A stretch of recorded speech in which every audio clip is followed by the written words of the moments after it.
Alô, amigos do projeto Bossa Criativa. Eu sou o Henrique Cases e nessa primeira aula do cavaquinho eu vou traçar um breve histórico do cavaquinho brasileiro, começando em suas origens, lá em Portugal. O cavaquinho, um instrumento que nasceu em Braga, no norte de Portugal, e se espalhou primeiro pelo território de Portugal, foi a Lisboa, Coimbra, outras cidades importantes, e foi levado também para os territórios ultramarinos de Portugal, como o arquipélago dos Açores e a Ilha da Madeira. Sendo um instrumento portátil, fácil de carregar, e os portugueses, intrépidos navegadores, exploradores, colonizadores, eles foram levando o cavaquinho, espalhando o instrumento pelo mundo. Levaram para Jacarta, na Indonésia, levaram para Goa, na Índia, para a África. Da Ilha da Madeira, o instrumento foi até o Havaí, e lá virou o ukulele, né, que a gente conhece hoje em dia, mas tudo começou com o cavaquinho. E o cavaquinho que fez essa viagem pelo mundo não era um instrumento sofisticado como esse dos dias de hoje. Vou mostrar para vocês. O cavaquinho que saiu do norte de Portugal para o mundo é um instrumento como esse aqui, bastante rudimentar. Um instrumento de escala rasa, né, que vocês podem ver, ele não tem tudo no mesmo nível, que é para ser tocado com um rasgueado, né? Uma madeira de espessura maior, sem estrutura de tampo, e duas traves, abaixo e acima da boca, como a gente pode ver nessa figura de um cavaquinho de 1800.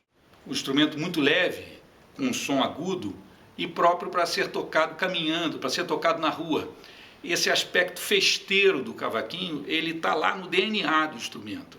E até hoje, né, a gente, quando vê algum samba passando, uma escola, um bloco, você vai procurar lá, o cavaquinho está lá, porque o som agudo do cavaquinho ajuda a se destacar no meio do vozerio, no meio da multidão, e ajuda a dar o tom da música que está sendo cantada ali.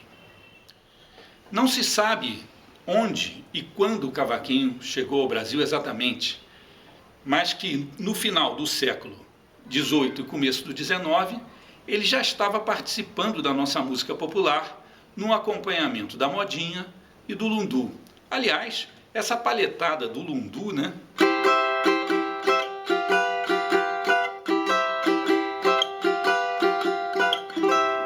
Ainda vai servir para muita coisa, como a gente vai ver mais adiante. Em 1870, no Rio de Janeiro, surgiu a música dos Chorões, e nela o cavaquinho encontrou um papel de destaque.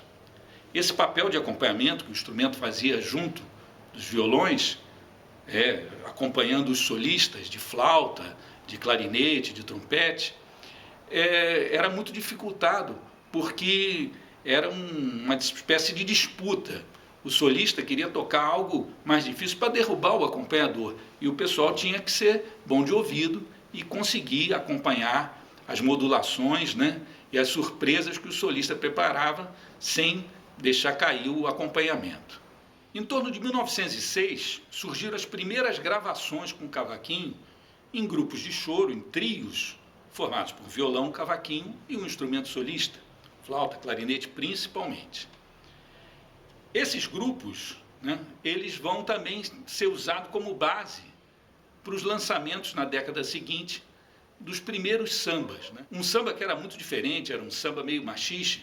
Se a gente ouvir a gravação do Pelo Telefone, né, aquele grande sucesso de autoria do Dong e do Mário de Almeida, que é considerado o marco do surgimento do samba, se a gente ouvir bem o cavaquinho está fazendo...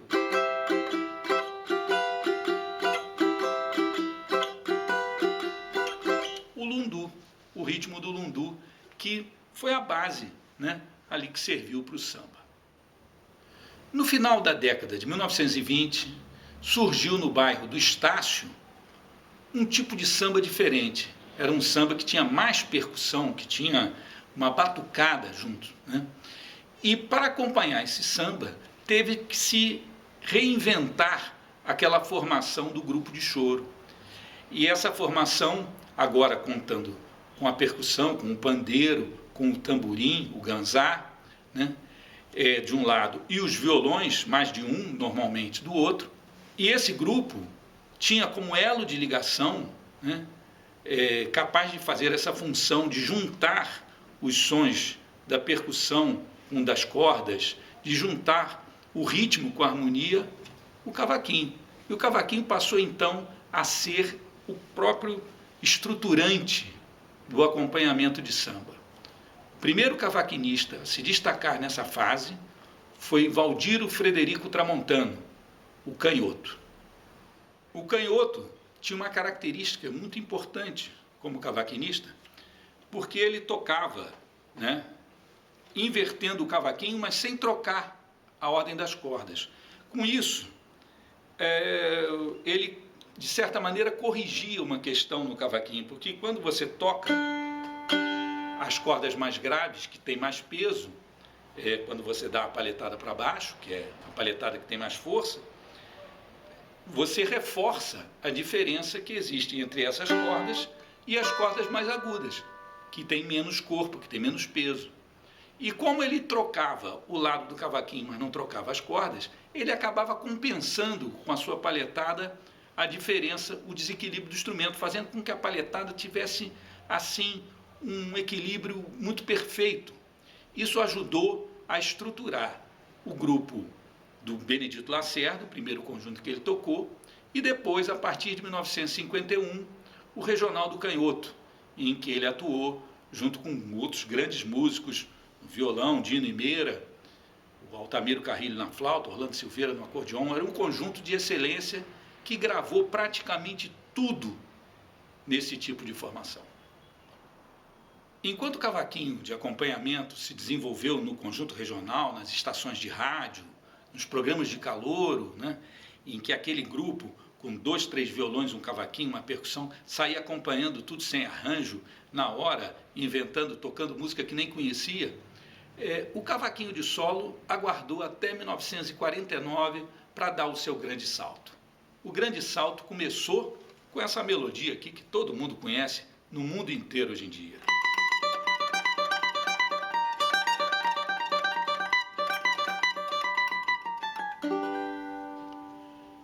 Foi em maio de 1949 que o Valdir Azevedo lançou o seu primeiro disco com esse brasileirinho e fez um sucesso danado. Ele mudou completamente a percepção que as pessoas tinham a respeito do cavaquinho. Ele revelou ao mundo possibilidades que nem se imaginava que o instrumento tinha como instrumento solista. E para que ele fizesse isso, foi necessário que o instrumento dele fosse diferente. O instrumento do canhoto já era um pouco mais aperfeiçoado, mas ainda não tinha, como o do Valdir, uma estrutura de leques harmônicos.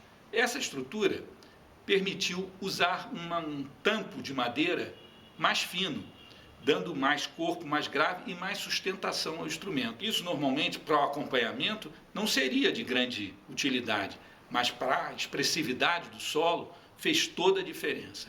E o Valdir fez tanto sucesso que todos os cavaquinistas quiseram tocar com o tipo de instrumento que ele usava. Isso vai mudar a maneira de tocar o acompanhamento do cavaquinho. Quando todos passaram a usar cavaquinhos parecidos com o do Valdir, com leques harmônicos e com sustentação, foi necessário alterar a técnica do acompanhamento, fazendo com que pudesse controlar a duração do som, afrouxando um pouquinho os dedos que apertam a corda. Olhem só.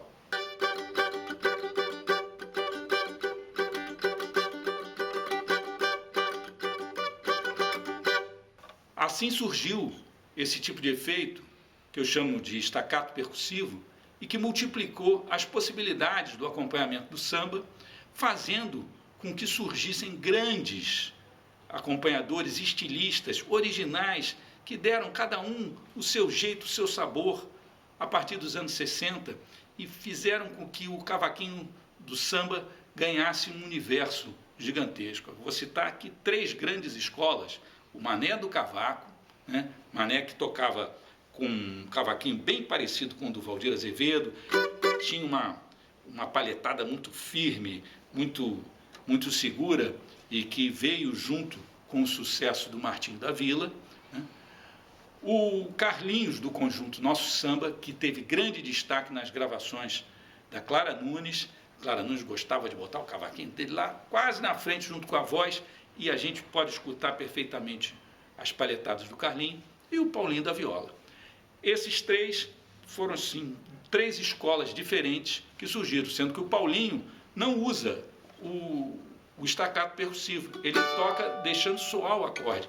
É um outro estilo, uma outra maneira, mas tudo isso multiplicou as possibilidades do cavaquinho.